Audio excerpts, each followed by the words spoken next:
Hello, welcome to Levant TV Headlines. Palestinian Authority President Mahmud Abbas is to apply immediately to join the International Criminal Court after the UN Security Council rejected a resolution on ending the Israeli occupation. Jihadists in Syria have threatened to execute Lebanese servicemen they hold captive unless Lebanon releases the ex-wife of the Islamic State group's leader and another militant-linked woman. Saudi Arabia's 91-year-old King Abdullah has been admitted to hospital for medical checks whose age and frequent hospitalization have raised concerns about the future leadership of the kingdom. A suicide bomber has killed at least 33 people in central Yemen after they blew themselves up at a Houthi commemoration of the Prophet Muhammad's birthday. And Tunisia's 88-year-old anti-Islamist Beji Qaid Essebsi has been sworn in as the country's first freely elected president at a ceremony in parliament. Now let's have a look at top headlines in today's newspapers in the Middle East.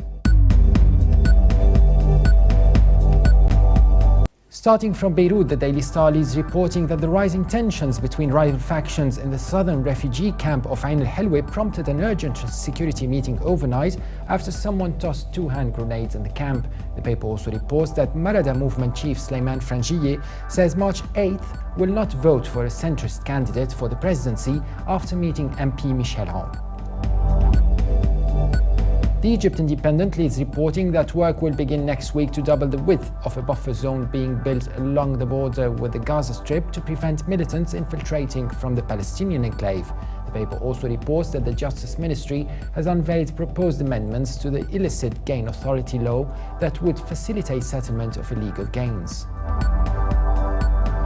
From the UAE, the Khalij Times leads reporting that Indonesian rescuers searching for a missing AirAsia plane carrying 162 people pulled bodies and wreckage from the sea off the coast of Borneo as relatives of those on board broke down in tears on hearing the news.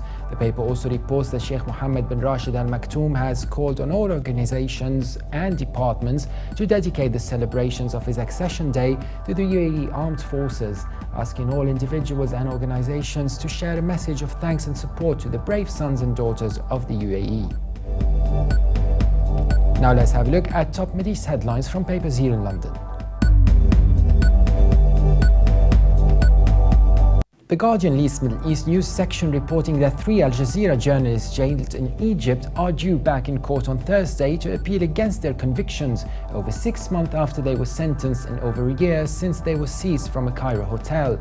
The hearing is expected to last for 1 day and will only assess whether legal procedures during their first trial were correctly observed rather than focusing on the facts of the case itself. Also from London, the Telegraph leads Middle East news reporting a suicide bomber killed at least 33 people in central Yemen on Wednesday when he blew himself up at a cultural center where students were celebrating the birthday of Prophet Muhammad. Dozens of people were also wounded in the attack in the mainly Sunni but Houthi militia-held city of Ib. Medics said, warning that the death toll was likely to rise. The Independent leads Middle East news reporting that the dreams of Palestinians to secure statehood and end the Israeli occupation of Palestinian territory have been delivered a resounding blow after the UN rejected a resolution that sought to achieve such goals within 3 years. The proposal required 9 out of 15 votes at the Council. In the end, it secured just 8, and no votes and 5 abstentions, including that of Britain. Now let's have a look at top MidEast headlines in international papers. From Beijing, China's Global Times reports that Iran's Foreign Ministry spokeswoman Marzieh Afkham said fresh US sanctions against the Islamic Republic violate, quote, goodwill principle of the country in its interaction with Iran after the US on Tuesday slapped sanctions on 9 persons and entities for their alleged role in helping the Iranian government evade sanctions and supporting its human rights abuses. And finally, the International New York Times reports that the United States has begun training a first wave of Iraqi army recruits in recent days, putting them through morning fitness exercises and instructing them in marksmanship and infantry tactics in an effort to gather enough forces to mount a spring offensive against the extremists of the Islamic State.